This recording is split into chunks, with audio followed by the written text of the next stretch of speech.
3 in the morning. When we wear out our minds, stubbornly clinging to one partial view of things, refusing to see a deeper agreement between this and its complementary opposite, we have what is called 3 in the morning. What is this 3 in the morning? A monkey trainer went to his monkeys and told them, "As regards your chestnuts, you are going to have 3 measures in the morning and 4 in the afternoon." At this they all became angry. So he said, "All right, in that case I will give you 4 in the morning and 3 in the afternoon."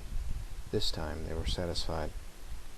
The 2 arrangements were the same in that the number of chestnuts did not change, but in one case the animals were displeased, and in the other they were satisfied. The keeper had been willing to change his personal arrangement in order to meet objective conditions. He lost nothing by it. The truly wise man, considering both sides of the question without partiality, sees them both in the light of Tao. This is called following 2 courses at once. Cutting up an ox. Prince, when his cook was cutting up an ox, out went a hand, down went a shoulder. He planted a foot, he pressed with a knee, the ox fell apart with a whisper.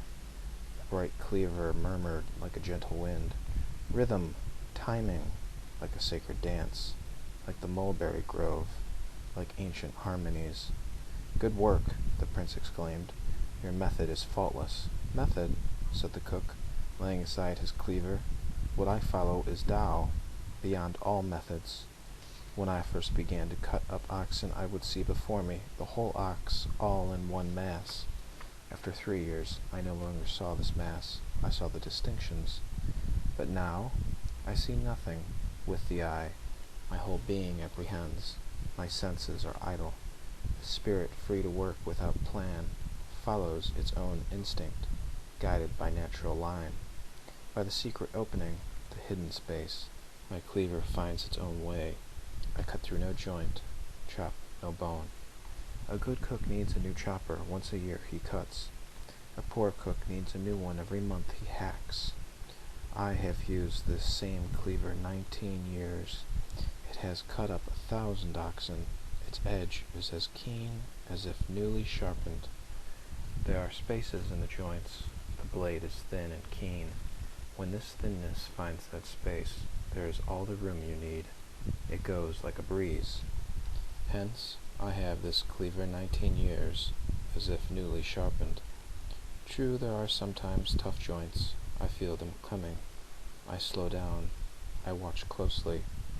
Hold back, barely move the blade, and whump! The part falls away, landing like a clod of earth. Then I withdraw the blade. I stand still, and let the joy of the work sink in. I clean the blade, and put it away. Prince Wan Hu said, "This is it.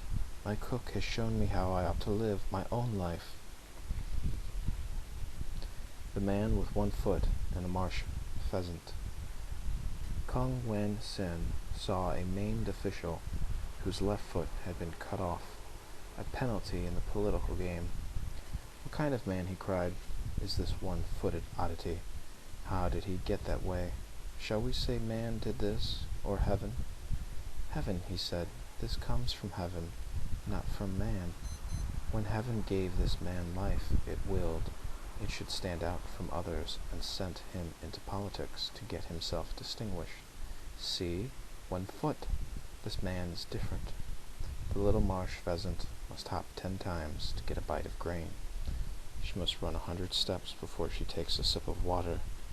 Yet she does not ask to be kept in a hen run, though she might have all she desired set before her. She would rather run and seek her own little living uncaged."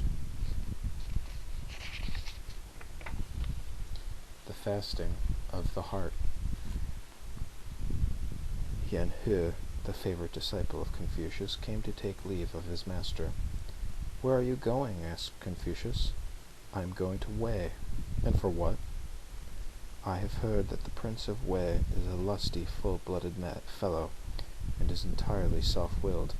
He takes no care of his people, and refuses to see any fault in himself. He pays no attention to the fact that his subjects are dying right and left. Corpses lie all over the country like hay in a field. The people are desperate. But I have heard you, master, say that one should leave the state that is well governed and go to that which is in disorder. At the door of the physician there are plenty of sick people. I want to take this opportunity to put into practice what I have learned from you and see if I can bring about some improvement in conditions there. Alas, said Confucius, you do not realize what you are doing. You will bring disaster upon yourself. Tao has no need of your eagerness, and you will only waste your energy in your misguided efforts. Wasting your energy will become confused and then anxious. Once anxious, you will no longer be able to help yourself. The sages of old first sought Tao in themselves, then looked to see if there was anything in others that corresponded with Tao as they knew it. But if you do not have Tao yourself, what business have you spending your time in vain efforts to bring corrupt politicians into the right path?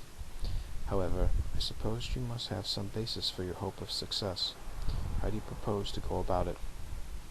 Yan He replied, I intend to present myself as a humble, disinterested man, seeking only to do what is right, and nothing else. A completely simple and honest approach. Will this win his confidence? Certainly not, Confucius replied. This man is convinced that he alone is right. He may pretend outwardly to take an interest in an objective standard of justice, but do not be deceived by his expression. He is not accustomed to being opposed by anyone. His way is to reassure himself that he is right by trampling on other people. If he does this with mediocre men, he will all the more certainly do it to one who presents a threat. By claiming to be a man of high qualities, he will cling stubbornly to his own way. He may pretend to be interested in your talk about what is objectively right, but interiorly he will not hear you, and there will be no change whatsoever. You will get nowhere with this. Yan He then said, Very well.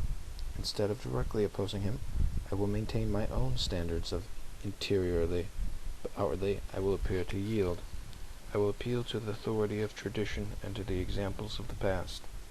He who is interiorly uncompromising is a son of heaven, just as much as any ruler. I will not rely on any teaching of my own, and will consequently have no concern about whether I am approved or not.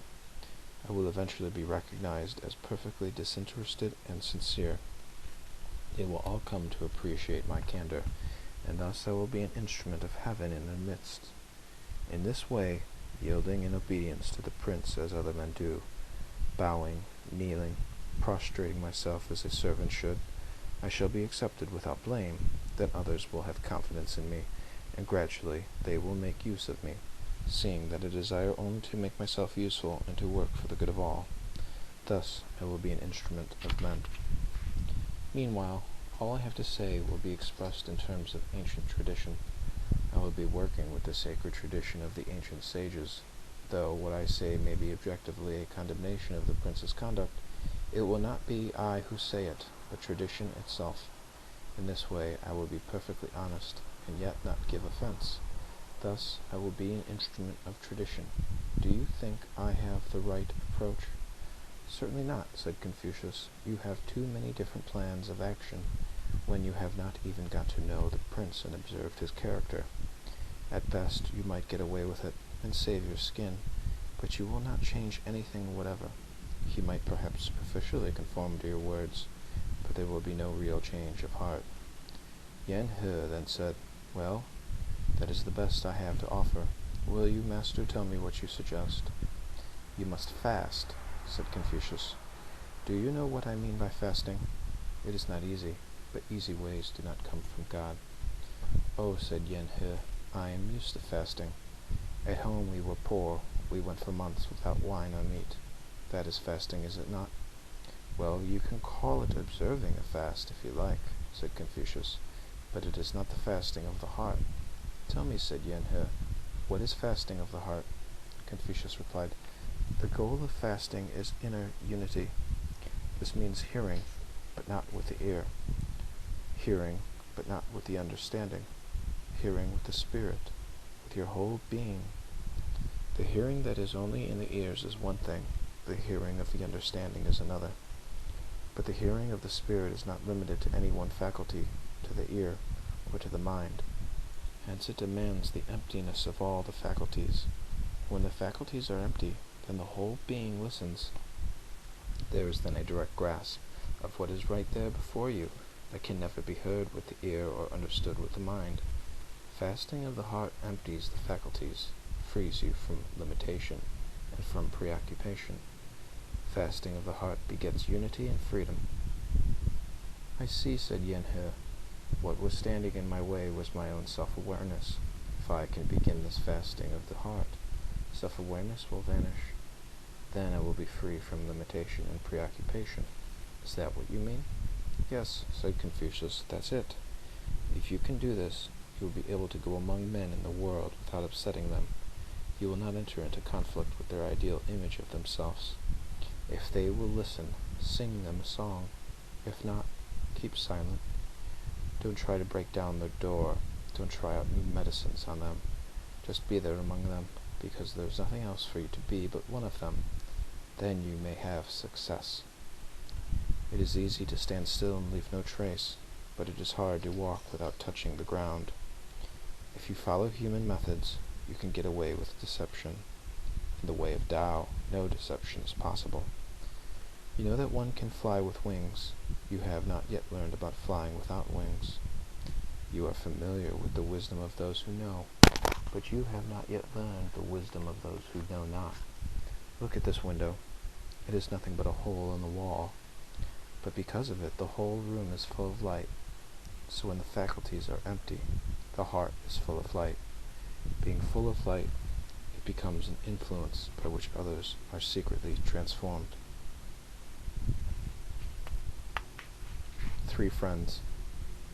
There were 3 friends discussing life. One said, "Can men live together and know nothing of it? Work together and produce nothing?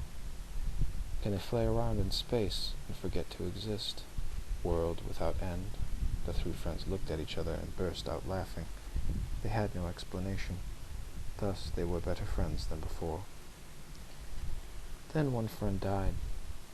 Confucius sent a disciple to help the other 2 chant his obsequies. The disciple found that one friend had composed a song, while the other played a lute. They sang, "Hey Sung-Hu, where'd you go? Hey Sung-Hu, where'd you go? You have gone where you really were, and we are here, damn it, we are here." Then the disciple of Confucius burst in on them and exclaimed, "May I inquire where you found this in the rubrics for obsequies? This frivolous caroling in the presence of the departed?" The 2 friends looked at each other and laughed. "Poor fellow," they said, "he doesn't know the new liturgy." Lao Tzu's wake. Lao Tan lay dead. Qin Shi attended the wake. He let out 3 yells and went home. One of the disciples said, "Were you not the master's friend?" "Certainly," he replied. "Is it then sufficient for you to mourn no better than you have just done?" "In the beginning," said Qin Shi, "I thought he was one of the greatest men. No longer. When I came to mourn, I found old men lamenting him as their son, young men sobbing as though for their mother. How did he bind them to himself so tight? If not by words, he should never have said, and tears he should never have wept. He weakened his true being. He laid on load upon load of emotion, increased the enormous reckoning. He forgot the gift of God had trusted to him. This the ancients called punishment for neglecting the true self. The master came at his right time into the world. When his time was up, he left it again. He who awaits his time, who submits when his work is done, in his life there is no room for sorrow or for rejoicing. Here is how the ancients said all this in 4 words. God cuts the thread. We have seen a fire of sticks burnt out. Fire now burns in some other place. Where? Who knows? These brands are burnt out. Confucius and the Madman. When Confucius was visiting the state of Chu, along came Ye, the madman of Chu, and sang outside the master's door, "O Phoenix, Phoenix, where's your virtue gone? It cannot reach the future or bring the past again. When the world makes sense, the wise have work to do. They can only hide when the world's askew. Today, if you can stay alive, lucky are you. Try to survive. Joy is feather light, but who can carry it? Sorrow falls like a landslide, who can parry it? Never, never teach virtue more. You walk in danger. Beware, beware. Even ferns can cut your feet. When I walk crazy, I walk right. But am I a man to imitate? The tree on the mountain height is its own enemy. The grease that feeds the light devours itself. The cinnamon tree is edible, so cut it down. The lacquer tree is profitable, they maim it. Every man knows how useful it is to be useful. No one seems to know how useful it is to be useless. The true man. What is meant by a true man? The true men of old were not afraid. When they stood alone in their views, no great exploits, no plans. If they failed, no sorrow, no self-congratulation in success. They scaled cliffs. Never dizzy, plunged in water, never wet. Walked through fire and were not burnt. Thus their knowledge reached all the way to Tao. The true men of old slept without dreams, woke without worries. Their food was plain. They breathed deep. True men breathe from their heels. Others breathe with their gullets. Half strangled, in dispute they heave up arguments like vomit. Where the fountains of passion lie deep, the heavenly springs are soon dry. The true men of old knew no lust for life, no dread of death. Their entrance was without gladness, their exit yonder, without resistance. Easy come, easy go. They did not forget where from, nor ask where to, nor drive grimly forward, fighting their way through life. They took life as it came gladly, took death as it came without care, and went away yonder, yonder. They had no mind to fight Tao. They did not try, by their own contriving, to help Tao along. These are the ones we call true men. Minds free, thoughts gone, brows clear, faces serene. Were they cool? Only cool as autumn. Were they hot? No hotter than spring. All that came out of them came quiet, like the 4 seasons. Metamorphosis. 4 men got in a discussion. Each one said, "Who knows how? To have the void for his head, to have life as his backbone and death for his tail. He shall be my friend." At this they all looked at one another, saw they agreed, burst out laughing, and became friends. Then one of them fell ill, and another went to see him. "Great is the Maker," said the sick one, "who has made me as I am. I am so doubled up, my guts are over my head. Upon my navel I rest my cheek. My shoulders stand out beyond my neck. My crown is an ulcer, surveying the sky. My body is chaos, but my mind is in order." He dragged himself to the well, saw his reflection, and declared, "What a mess he has made of me." His friend asked, "Are you discouraged?" "Not at all. Why should I be? If he takes me apart and makes a rooster of my left shoulder, I shall announce the dawn. If he makes a crossbow of my right shoulder, I shall procure roast duck. If my buttocks turns into wheels, and if my spirit is a horse, I will hitch myself up and ride around in my own wagon. There's a time for putting together and another time for taking apart.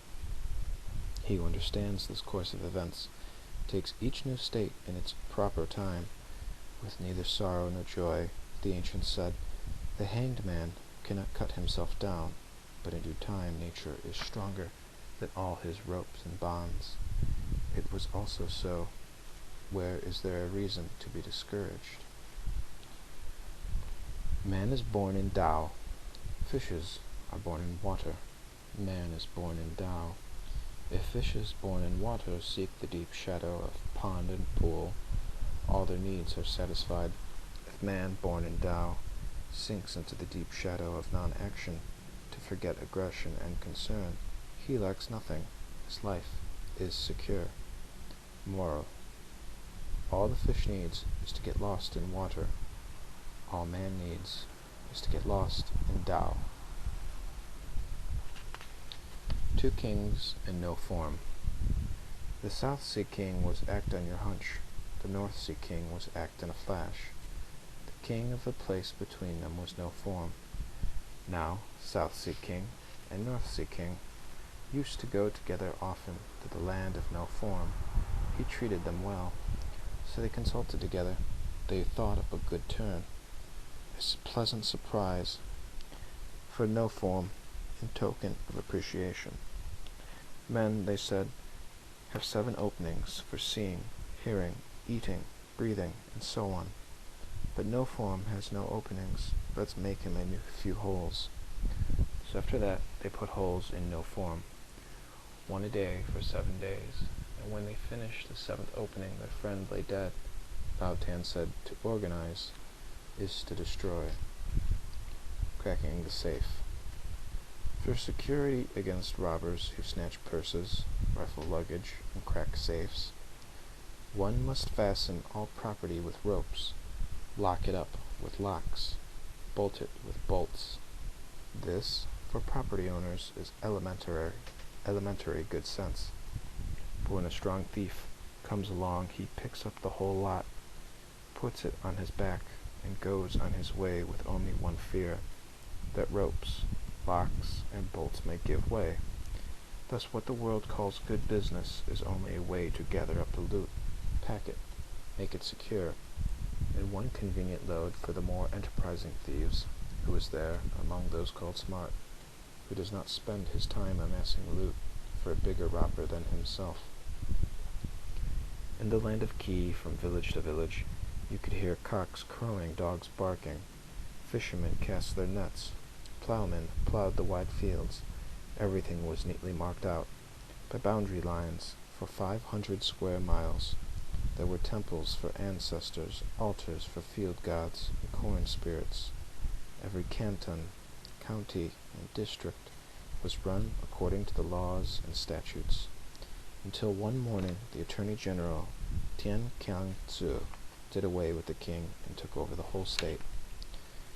Was he content to steal the land? No. He also took over the laws and statutes at the same time, and all the lawyers with them, not to mention the police. They all formed part of the same package. Of course, people called King Tzu a robber, but they left him alone to live as happy as the patriarchs. No small state would say a word against him. No large state would make a move in his direction. So, for 12 generations, the state of Qi belonged to his family. No one interfered with his inalienable rights.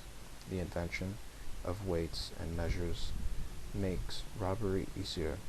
Signing contracts, setting seals, makes robbery more sure. Teaching love and duty provides a fitting language with which to prove that robbery is really for the general good. A poor man must swing for stealing a belt buckle, but if a rich man steals a whole state, he is acclaimed as Statesman of the Year. Hence, if you want to hear the very best speeches on love, duty, justice, etc., listen to statesmen. But when the creek dries up, nothing grows in the valley. When the mound is leveled, the hollow next to it is filled. And when the statesmen and lawyers and preachers of duty disappear, there are no more robberies either, and the world is at peace. Moral: the more you pile up ethical principles and duties and obligations to bring everyone in line, the more you gather loot for a thief like Kiang.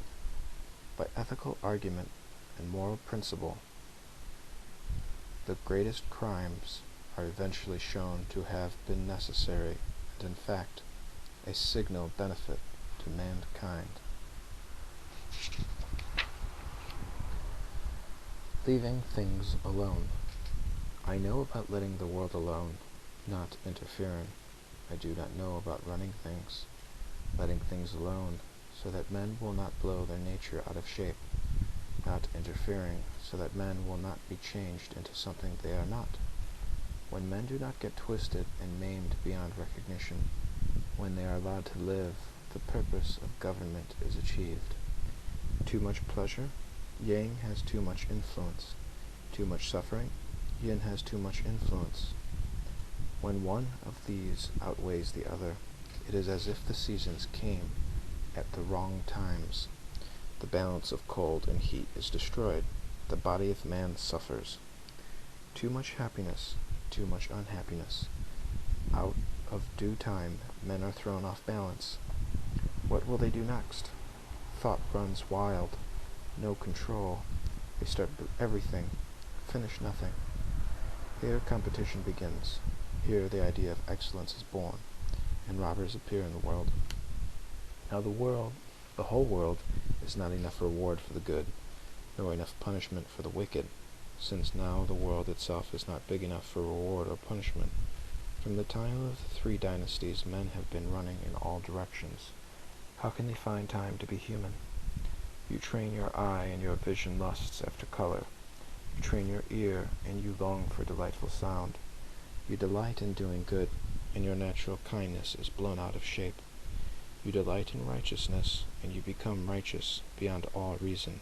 You overdo liturgy, and you turn into a ham actor. Overdo your love of music, and you play corn. Love of wisdom leads to wise contriving. Love of knowledge leads to fault-finding. If men would stay as they really are, taking or leaving these 8 delights would make no difference. But if they will not rest in their right state, the 8 delights develop like malignant tumors. The world falls into confusion. Since men honor these delights and lust after them, the world has gone stone-blind. When the delight is over, they still will not let go of it. They surround its memory with ritual worship. They fall on their knees to talk about it, play music and sing, fast and discipline themselves in honor of the 8 delights. When the delights become a religion, how can you control them? The wise man, then, when he must govern, knows how to do nothing. Letting things alone, he rests in his original nature. He who will govern will respect the governed no more than he respects himself. If he loves his own person enough to let it rest in its original truth, he will govern others without hurting them. Let him keep the deep drives in his own guts from going into action. Let him keep still, not looking, not hearing. Let him sit like a corpse, with the dragon power alive all around him, in complete silence. His voice will be like thunder. His movements will be invisible, like those of a spirit, but the powers of heaven will go with them. Unconcerned, doing nothing, he will see all things grow ripe around him. Where will he find time to govern? The Kingly Man. My master said, that which acts on all and meddles in none is heaven. The kingly man realizes this, hides it in his heart, grows boundless, wide-minded, draws all to himself, and so he lets the gold lie hidden in the mountain, leaves the pearl lying in the deep. Goods and possessions are no grain in his eyes. He stays far from wealth and honor. Long life is no ground for joy, nor early death for sorrow. Success is not for him to be proud of.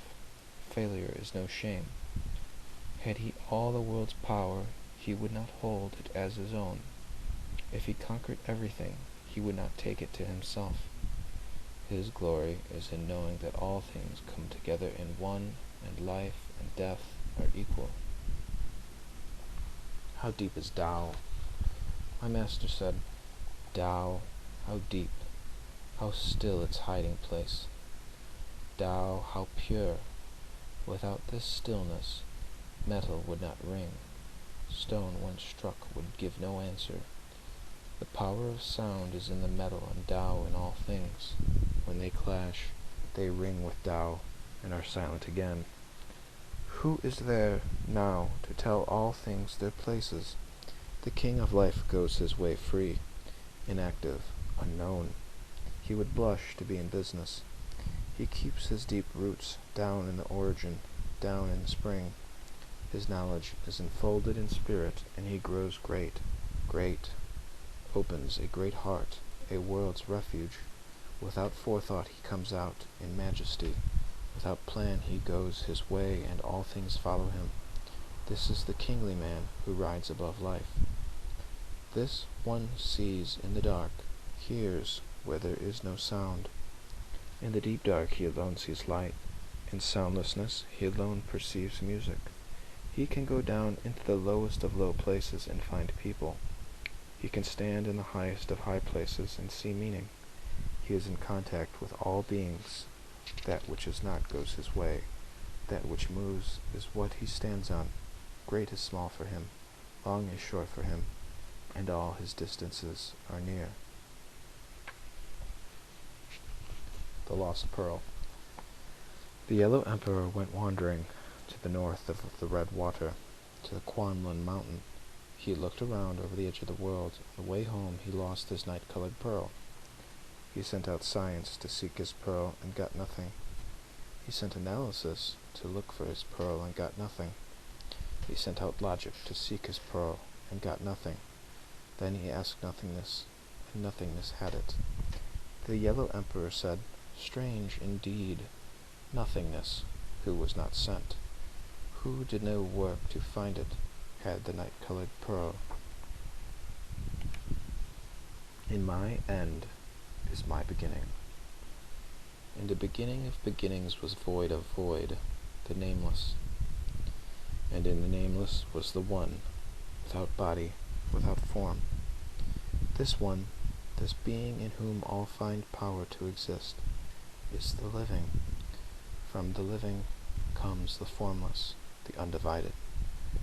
From the act of this formless come the existence, each according to its inner principle. This is form.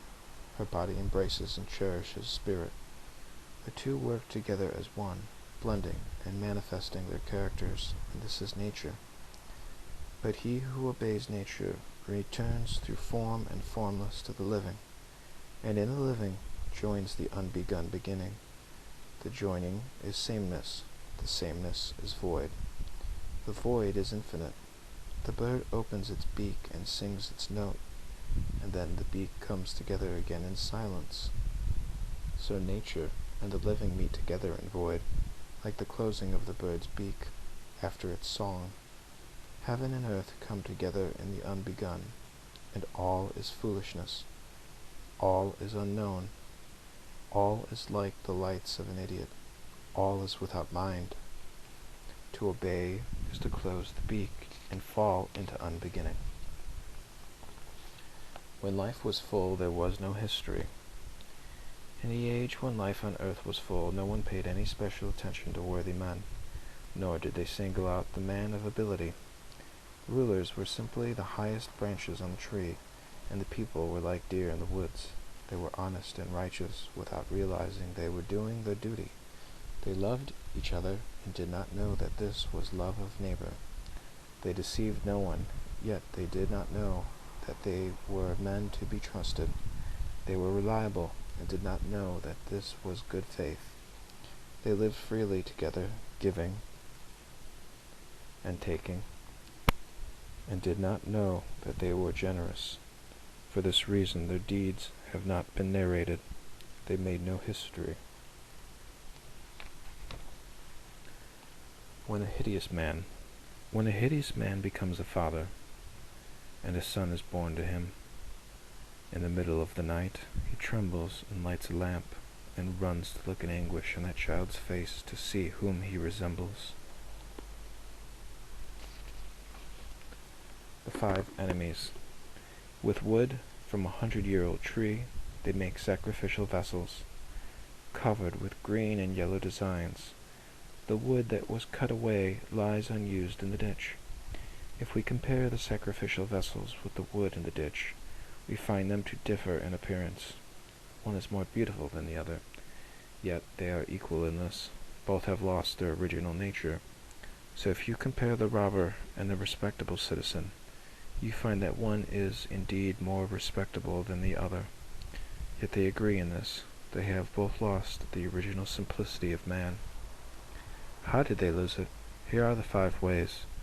Love of colors bewilders the eye, and it fails to see right. Love of harmonies bewitches the ear, and it loses its true hearing. Love of perfumes fills the head with dizziness. Love of flavors ruins the taste. Desires unsettle the heart until the original nature runs amok. These 5 are enemies of true life. Yet these are what men of discernment claim to live for. They are not what I live for. If this is life, then pigeons in a cage have found happiness.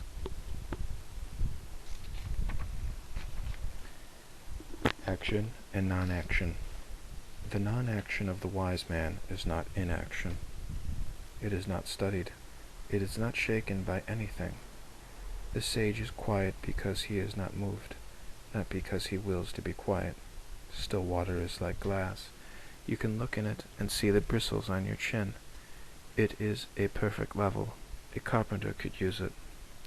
If water is so clear, so level, how much more the spirit of man? The heart of the wise man is tranquil. It is the mirror of heaven and earth, the glass of everything. Emptiness, stillness, tranquility, tastelessness, silence, non-action. This is the level of heaven and earth. This is perfect Tao. Wise men find here their resting place. Resting, they are empty. From emptiness comes the unconditioned. From this, the conditioned, the individual things. So, from the sage's emptiness, stillness arises. From stillness action. From action, attainment. From their stillness comes their non-action, which is also action, and is therefore their attainment. For stillness is joy. Joy is free from care, fruitful in long years. Joy does all things without concern. For emptiness, stillness, tranquility, tastelessness, silence, and non-action are the root of all things. Duke Huan and the Wheelwright. The world values books, and thinks that in so doing it is valuing Tao. But books contain only words, and yet there is something else which gives value to the books. Not the words only, nor the thought in the words, but something else within the thought, swinging it in a certain direction that words cannot comprehend. But it is the words themselves that the world values when it commits them to books. And though the world values them, these words are worthless as long as that which gives them value is not held in honor. That which man apprehends by observation is only outward form and color, name and noise, and he thinks that this will put him in possession of Tao. Form and color, name and sound do not reach to reality. That is why he who knows does not say, he who says does not know. How then is the world going to know Tao through words? Duke Huan of Qi, first in his dynasty, sat under his canopy reading his philosophy, and Fien, the wheelwright, was out in the yard, making a wheel. Fien laid aside hammer and chisel, climbed the steps, and said to Duke Huan, "May I ask you, Lord, what is this you are reading?" The Duke said, "The experts, the authorities." And Fien asked, "Alive or dead?" "Dead a long time." "Then," said the wheelwright, "you are reading only the dirt they left behind." Then the Duke replied, "What do you know about it? You are only a wheelwright. You had better give me a good explanation, or else you must die." The wheelwright said, "Let us look at the affair from my point of view. When I make wheels, if I go easy, they fall apart. If I am too rough, they do not fit. If I am neither too easy nor too violent, they come out right. The work is what I want it to be. You cannot put this into words. You just have to know how it is. I cannot even tell my own son exactly how it is done, and my own son cannot learn it from me. So here I am, 70 years old, still making wheels. The men of old took all they really knew with them to the grave. And so, Lord, what you are reading there is only the dirt they left behind them."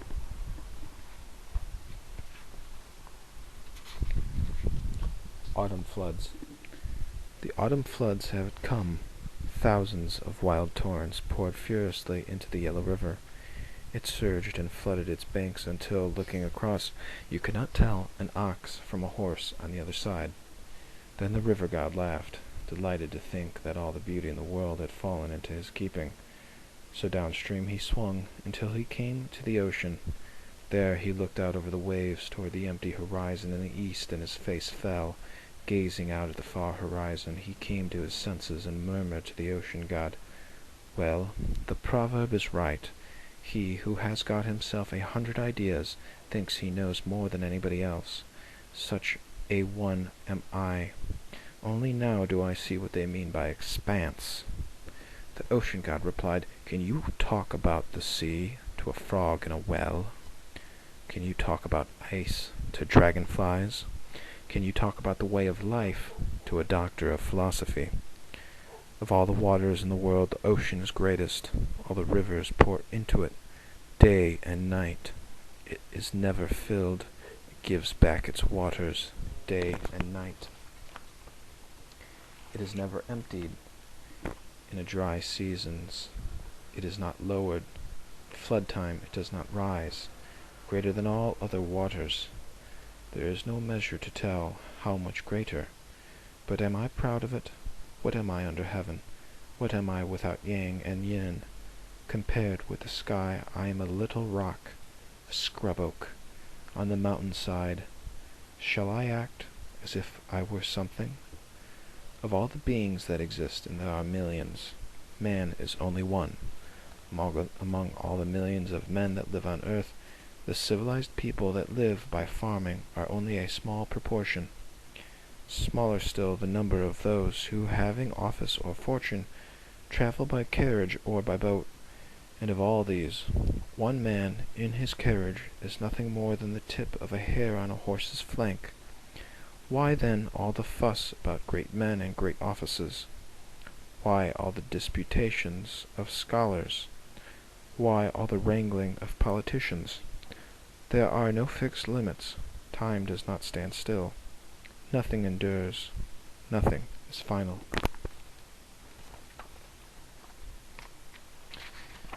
You cannot lay hold of the end or the beginning. He who is wise sees near and far. As the same does not despise the small or value the great. Where all standards differ, how can you compare? With one glance he takes in past and present, without sorrow for the past, or impatience with the present. All is in movement. He has experience of fullness and emptiness. He does not rejoice in success, or lament in failure. The game is never over. Birth and death are even. The terms are not final. Great and small. When we look at things in the light of Tao, nothing is best, nothing is worst. Each thing seen in its own light stands out in its own way. It can seem to be better than what is compared with it on its own terms, but seen in terms of the whole, no one thing stands out as better. If you measure differences, what is greater than something else is great. Therefore there is nothing that is not great. What is smaller than something else is small. Therefore there is nothing that is not small. So the whole cosmos is a grain of rice, and the tip of a hair is as big as a mountain. Such is the relative view. You can break down walls with battering rams, but you cannot stop holes with them. All things have different uses.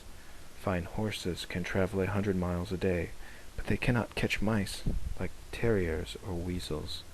All creatures have gifts of their own. The white-horned owl can catch fleas at midnight and distinguish the tip of a hair. But in the bright day it stares, helpless, and cannot even see a mountain. All things have varying capacities. Consequently, he who wants to have right without wrong, order without disorder, does not understand the principles of heaven and earth. He does not know how things hang together. Can a man cling only to heaven and know nothing of earth? They are correlative. To know one is to know the other. To refuse one is to refuse both. Can a man cling to the positive without any negative, in contrast to which it is seen to be positive? If he claims to do so, he is a rogue or a madman. Thrones pass from dynasty to dynasty, now in this way, now in that. He who forces his way to power against the grain is called tyrant and usurper. He who moves with the stream of events is called a wise statesman. Queer. The one-legged dragon is jealous of the centipede. The centipede is jealous of the snake. The snake is jealous of the wind. The wind is jealous of the eye. The eye is jealous of the mind. Kui said to the centipede, I manage my one leg with difficulty. How can you manage 100? The centipede replied, I do not manage them. They land all over the place like drops of spit. The centipede said to the snake, With all my feet I cannot move as fast as you do, with no feet at all.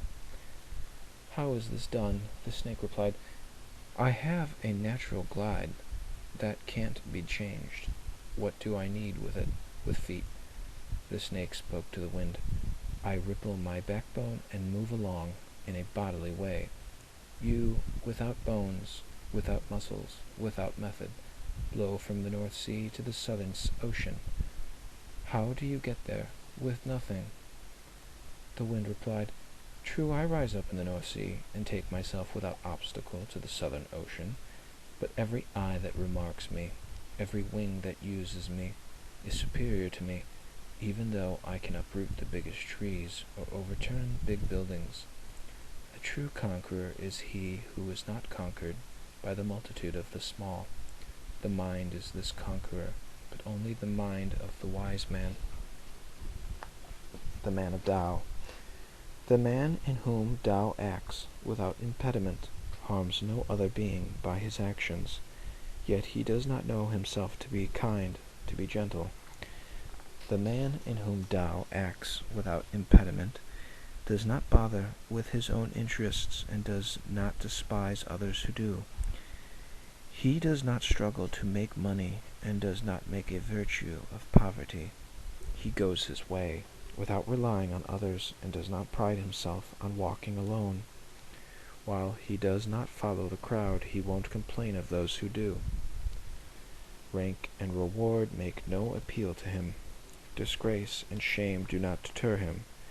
He is not always looking for right and wrong, always deciding yes or no. The ancients said, therefore, the man of Tao remains unknown, perfect virtue produces nothing, no self is true self, and the greatest man is nobody. The turtle. Chuang Tzu with his bamboo pole was fishing in Pooh River. The Prince of Chu sent 2 vice-chancellors with a formal document. We hereby appoint you Prime Minister. Chuang Tzu held his bamboo pole, still watching Pooh River. He said, I am told there is a sacred tortoise, offered and canonized 3,000 years ago, venerated by the prince, wrapped in silk in a precious shrine on an altar in the temple. What do you think? Is it better to give up one's life and leave a sacred shell as an object of cult in a cloud of incense 3,000 years, or better to live as a plain turtle, dragging its tail in the mud? For the turtle, said the vice-chancellor, better to live and drag its tail in the mud. Go home, said Chuang Tzu. Leave me here to drag my tail in the mud. Owl and Phoenix. Tzu, the Prime Minister of Liang, he had what he believed to be inside information that Chuang Tzu coveted his post and was intriguing to supplant him. In fact, when Chuang Tzu came to visit Liang, the Prime Minister sent out the police to apprehend him. The police searched for him 3 days and 3 nights, but meanwhile Chuang presented himself before Tzu of his own accord and said, Have you heard about the bird that lives in the south? The phoenix that never grows old. This undying phoenix rises out of the sea and flies to the sea of the north, never alighting, except on certain sacred trees. He will touch no food, but the most exquisite, rare fruit, drinks only from the clearest springs. Once an owl, chewing a dead rat, already half decayed, saw the phoenix fly over, looked up, and screeched with alarm, clutching the rat to himself in fear and dismay, "Why are you so frantic, clinging to your ministry, and screeching at me in dismay?" The joy of fishes. Chuang Tzu and Tzu were crossing Hao River by the dam. Chuang Tzu said, "See how free the fishes leap and dart. That is their happiness." Hui replied, "Since you are not a fish, how do you know what makes fishes happy?" Chuang Tzu said, "Since you are not I, how can you possibly know that I do not know what makes fishes happy?" Hui argued, "If I, not being you, cannot know what you know, it follows that you, not being a fish, cannot know what they know." Chuang said, "Wait a minute. Let us get back to the original question. What you asked me was, how do you know what makes fishes happy? From the terms of your question, you evidently know I know what makes fishes happy. I know the joy of fishes in the river through my own joy, as I go walking along the same river." Perfect joy. Is there to be found on earth a fullness of joy, or is there no such thing? Is there some way to make life fully worth living, or is this impossible? If there is such a way, how do you go about finding it? What should you try to do? What should you seek to avoid? What should be the goal in which your activity comes to rest? What should you accept? What should you refuse to accept? What should you love? What should you hate? What the world values is money, reputation, long life, achievement. What it counts as joy is health and comfort of body, good food, fine clothes, beautiful things to look at, pleasant music to listen to. What it condemns is lack of money, a low social rank, a reputation for being no good, and an early death. What it considers misfortune is bodily discomfort and labor, no chance to get your fill of good food, not having good clothes to wear, having no way to amuse or delight the eye, no pleasant music to listen to. If people find that they are deprived of these things, they go into a panic, or fall into despair. They are so concerned for their life that their anxiety makes life unbearable, even when they have the things they think they want. Their very concern for enjoyment makes them unhappy. The rich make life intolerable, driving themselves in order to get more and more money which they cannot really use. In so doing, they are alienated from themselves, and exhaust themselves in their own service as though they were slaves of others.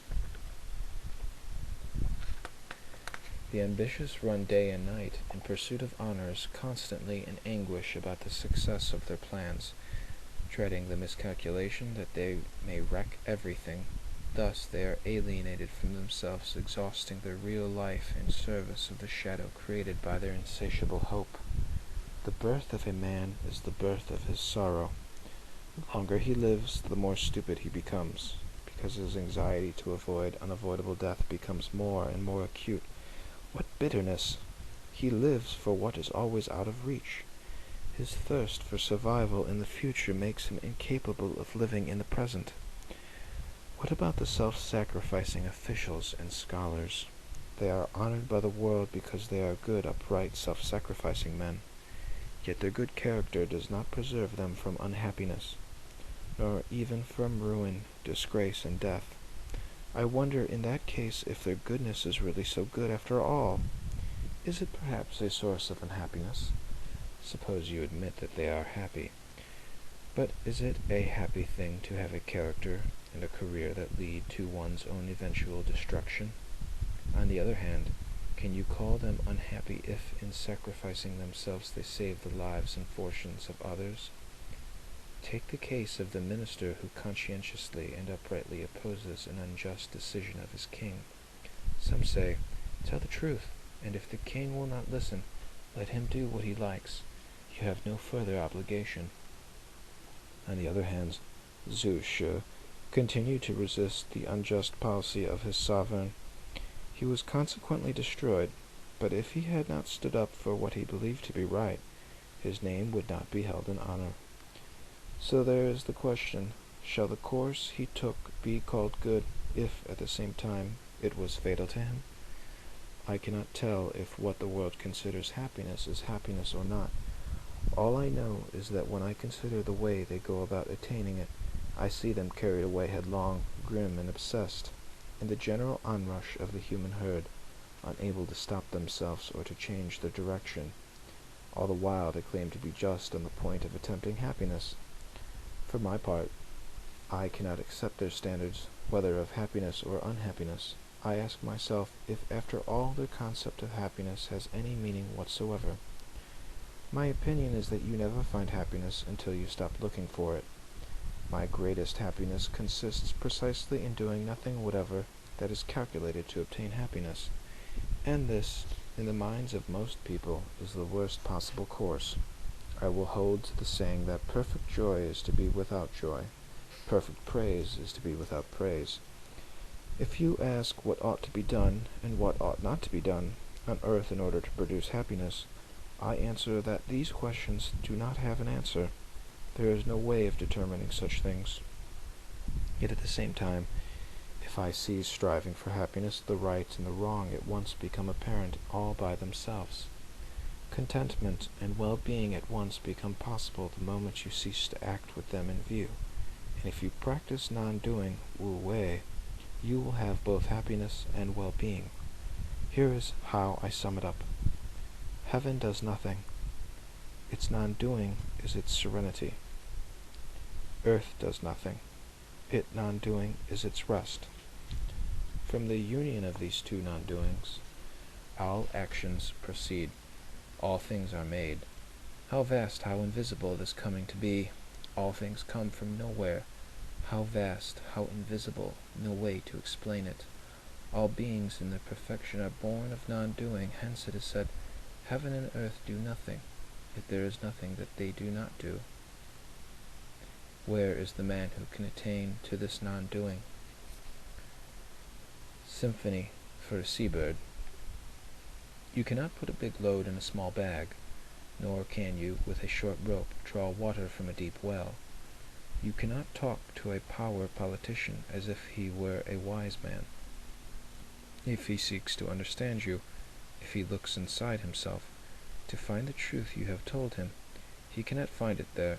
Not finding, he doubts. When a man doubts, he will kill. Have you not heard how a bird from the sea was blown inshore and landed outside the capital of Lu? The prince ordered a solemn reception, offered the sea-bird wine in the sacred precinct, called for musicians to play the compositions of Shun, slaughtered cattle to nourish it. Dazed with symphonies, the unhappy seabird died of despair. How should you treat a bird? As yourself, or as a bird? Ought not a bird to nest in deep woodland, or fly over meadow and marsh? Ought it not to swim on river and pond, feed on eels and fish, fly in formation with other waterfowl, and rest in the reeds? Bad enough for a seabird to be surrounded by men and frightened by their voices. That was not enough. They killed it with music. Play all the symphonies you like on the marshlands of Thong Ting. The birds will fly away. In all directions the animals will hide. The fish will dive to the bottom. But men will gather around to listen. Water is for fish, and air for men. Natures differ, and needs with them. Hence, the wise men of old did not lay down one measure for all. Wholeness. How does the true man of Tao walk through walls without obstruction, stand in fire without being burnt? Not because of cunning or daring, not because he has learned, but because he has unlearned. All that is limited by form, semblance, sound, color is called object. Among them all, man alone is more than an object. Though, like objects, he has form and semblance, he is not limited to form, he is more. He can attain to formlessness. When he is beyond form and semblance, beyond this and that, where is the comparison with another object? Where is the conflict? What can stand in his way? He will rest in his eternal place, which is no place. He will be hidden. In his own unfathomable secret, his nature sinks to its root.